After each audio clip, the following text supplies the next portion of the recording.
Buenas tardes, hermanos. En esta ocasión vamos a retomar el estudio que hemos realizado en el libro del profeta Jeremías. Y hoy nos corresponde el versículo 10 al 17 de su capítulo 12. En el capítulo anterior habíamos visto un aspecto de Dios muy poco conocido, porque Él dirigió a los judíos un mensaje muy severo, una maldición y una advertencia de no ser escuchados por Dios cuando acudieran a Él en oración. Vimos ya que Dios no fue injusto, porque Judá como nación cometió pecados muy graves en contra de Dios, pero Dios les surgió arrepentirse muy a tiempo, es decir, con mucha anticipación. A través de Jeremías, esta invitación la realizó por más de 40 años antes de que el castigo llegara a ellos. Hoy vamos a ver que a la par de la disciplina que Dios estaba aplicando a su pueblo judío, nos estaba mostrando lo bueno que Él es mediante una advertencia hecha por Él también, pero a las naciones vecinas, es decir, a aquellos pueblos que vivían al lado de Judá y al lado de Israel. Dios es tan maravilloso que trata a cada uno según lo requiere y le da a cada uno lo que necesita. Esto habla de su justicia y bondad, y lo mencionamos para que no nos quedemos con la idea del capítulo anterior, en donde vemos a Dios dirigiéndose a su pueblo con mucha severidad. Veamos hoy que Dios también es justo y bueno con quien no lo merece y con quien menos lo imaginamos. Además, Dios es tan sabio y tan perfecto que usa un mismo hecho, como en este caso sería la invasión de los babilonios, para varios propósitos. El actuar de Dios es perfecto, es preciso y tan completo que no se limita a un solo propósito o a atender una sola situación. En este capítulo 12 vemos una exhortación que se hace en general a las naciones vecinas de Judá. Primeramente, se les denuncia su maldad. ¿En qué consistió esta maldad? Dice la Biblia en este libro, a lo largo de sus capítulos, que los pueblos vecinos se habían apropiado o habían despojado a los hijos de Dios de sus tierras, de aquellas regiones que Dios les había dado como heredad. Esto, por ejemplo, lo habían realizado los hijos de Amón. Otra de las cosas malas era que eran personas soberbias y arrogantes, basaban su seguridad en las riquezas que poseían, como el caso de los pueblos de Cedar, los reinos de Hazor y el mismo pueblo de Amón. Pero también esa soberbia radicaba en que se consideraban de carácter valeroso, como es el caso de Edom y de Elam. Como vecinos, hay una situación que nos suena familiar. Se burlaban de lo que le ocurría al pueblo de Dios, los molestaban y se alegraban cuando eran atacados por otros pueblos. Incluso en esos ataques llegaron a sumarse a los invasores. Pero todo esto no era el peor daño. Lo más malo que habían hecho era haber inducido a los hijos de Israel a adorar a sus dioses, llevarlos a practicar la idolatría. Por eso nuestro Dios en este capítulo los llama malos vecinos. Y aquí nosotros tenemos que reflexionar si alrededor de cada uno de nosotros existe algún mal vecino, alguien que ejerza influencia sobre nosotros para que no amemos a Dios, para que Él no sea lo primero en nuestras vidas, lo cual es incorrecto. Otra cosa que nos llama la atención de este versículo 14 es que Dios llama a estas naciones no solamente malos vecinos, sino que dice son mis malos vecinos. Así que cualquier ofensa que pudieran realizar estas naciones al pueblo judío y todo el mal que les hacían, en realidad era ofensa en contra de Dios. Y Dios estaba dispuesto a hacer justicia, pero su justicia no se iba a limitar a Judá, sino también se iba a extender a estos pueblos de alrededor. La advertencia era la siguiente, conforme al versículo 14: He aquí, yo los arrancaré de su tierra y arrancaré de en medio de ellos a la casa de Judá. Nosotros vemos que esta advertencia también está a lo largo del libro del profeta Jeremías, en donde les dice en concreto que así como Judá iba a ser invadida por los caldeos, también ellos serían conquistados por los babilonios y serían llevados cautivos a esa nación. ¿Por qué? Por la maldad antes mencionada. Sin embargo, es asombroso ver cómo Dios se preocupó aún por el futuro de estas naciones vecinas, de estas naciones impías, y les dijo que por su bien no opusieran resistencia a Nabucodonosor cuando llegara a invadir sus tierras, y hasta les prometió a estas naciones que los haría regresar a su territorio cuando terminara la cautividad.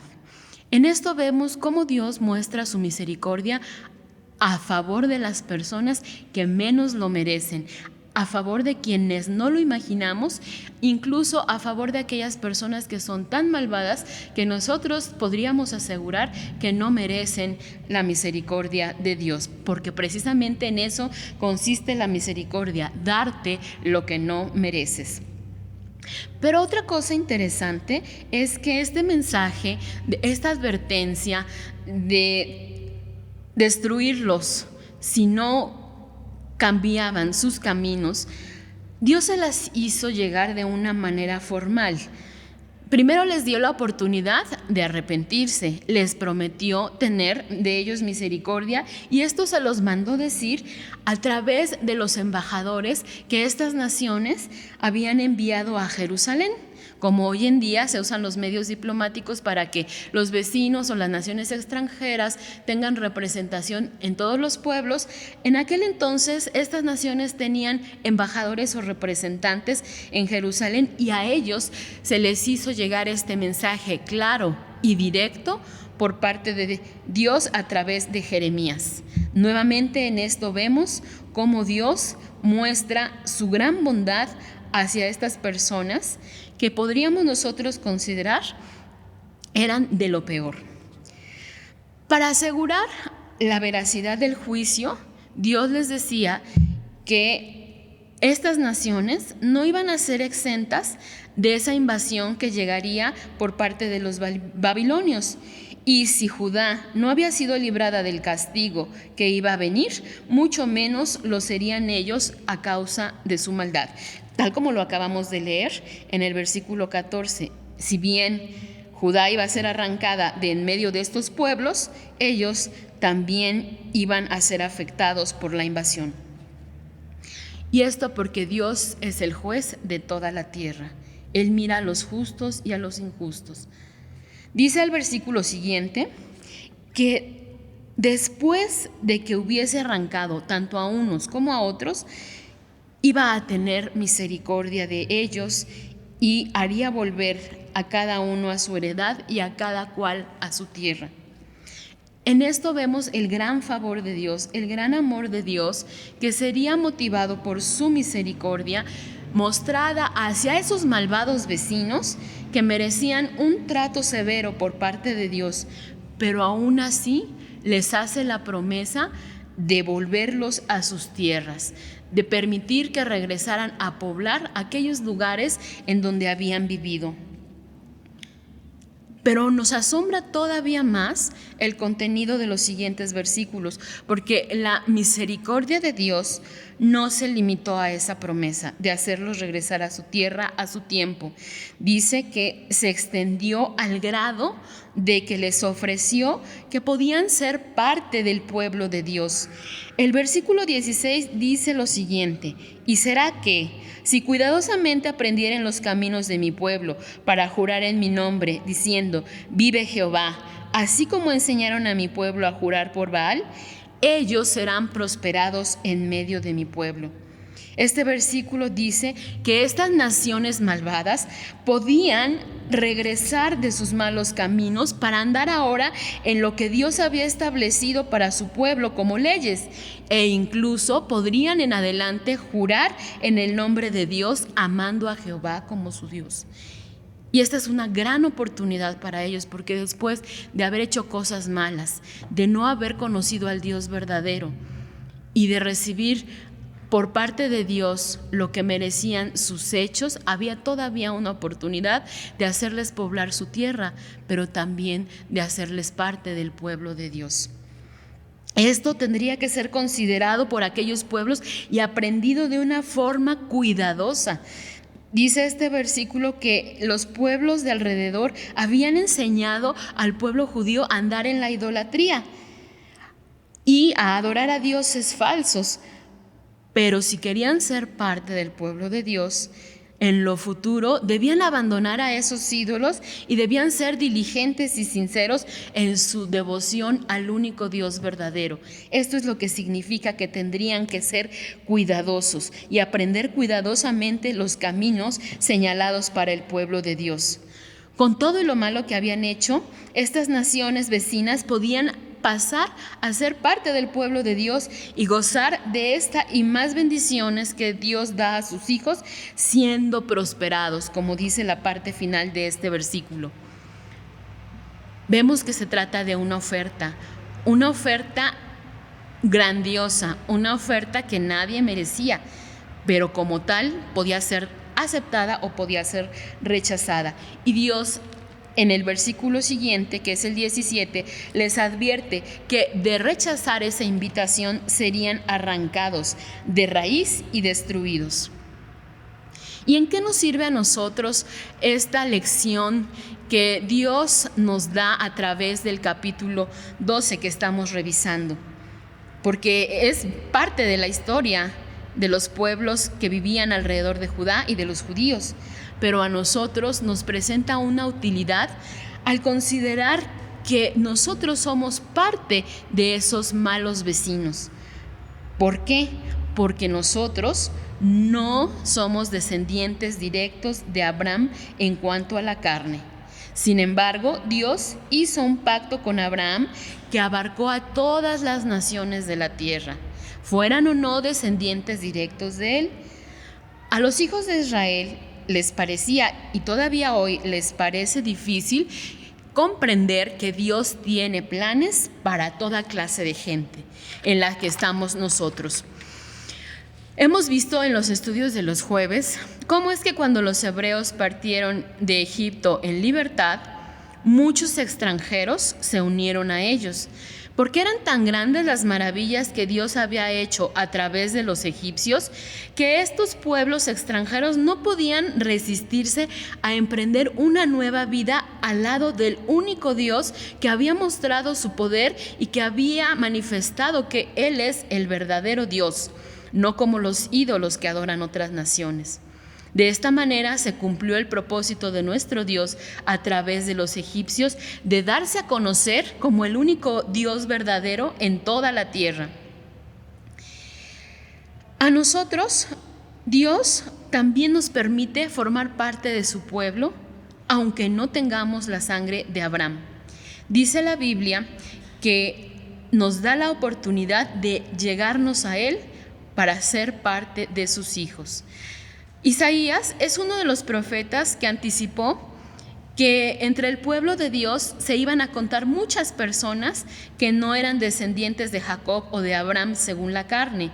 Y esto a lo largo de los tiempos ha infundido esperanza en muchos corazones que anhelamos las bendiciones espirituales poseídas por la simiente de Abraham. Fíjense lo que dice este profeta Isaías en el capítulo 56, versículos 6 y 7 de su libro, en donde se hace referencia a nosotros, esos malos vecinos, esos extranjeros, esas personas que estamos fuera del pueblo de Dios, de una manera muy hermosa.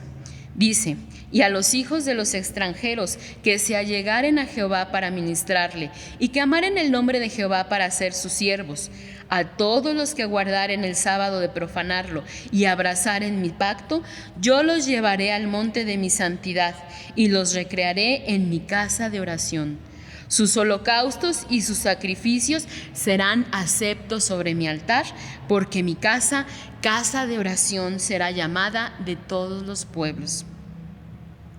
Así que vemos que Dios no hace distinción por causa de nacionalidad, de raza, de procedencia, de ocupación, de color de piel, de conocimientos o de posición económica, ya que Él es hacedor de toda la humanidad. Y Cristo, su Hijo muy amado, vino al mundo para derribar cualquier clase de muro que hacía separación entre el hombre y Dios, abriendo un camino hacia Él. De hecho, El Señor Jesucristo es el propio camino. En la carta a los Hebreos, Dios nos dice lo siguiente en su capítulo 10, versículos 19 y 20.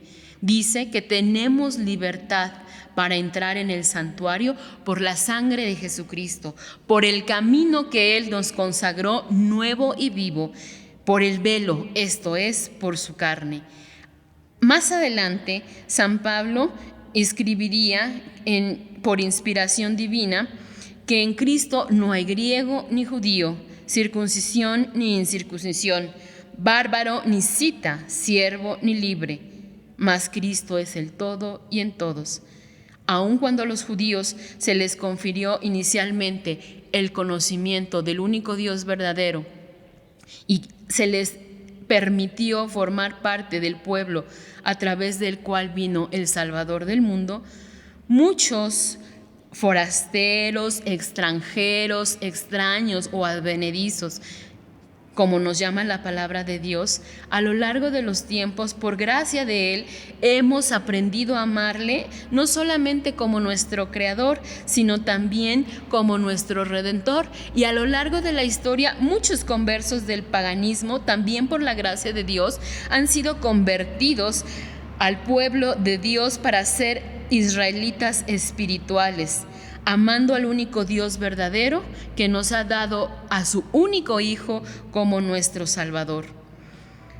El Señor Jesucristo es la luz del mundo que trajo salvación a toda nación, a toda tribu, a toda lengua y a todo pueblo.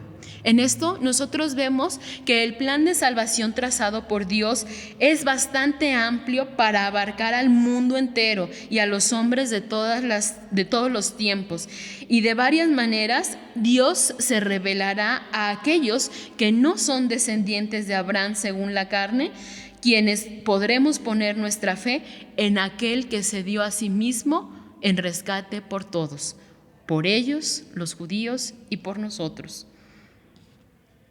Dios no hace acepción de personas y el día de hoy nos invita, como a esos malos vecinos de Judá, a que dejemos nuestros malos caminos, a que pongamos atención en aquello que Dios ha establecido como camino para llegar a Él, que es Jesucristo, quien dio su vida a cambio de la nuestra y quien fue crucificado en nuestro lugar, haciéndose cargo del castigo que merecían nuestros pecados.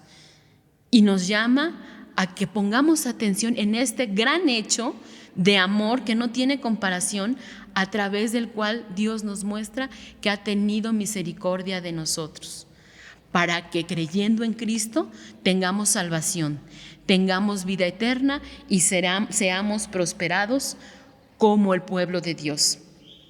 Atendamos esta invitación hoy que es tiempo, sabiendo que no la merecíamos, que no merecemos ni la misericordia, ni ser parte de Dios, del pueblo de Dios, de las promesas que Él ha hecho a los descendientes de Abraham, pero tenemos esa oportunidad para ser prosperados y para ser bendecidos por Él.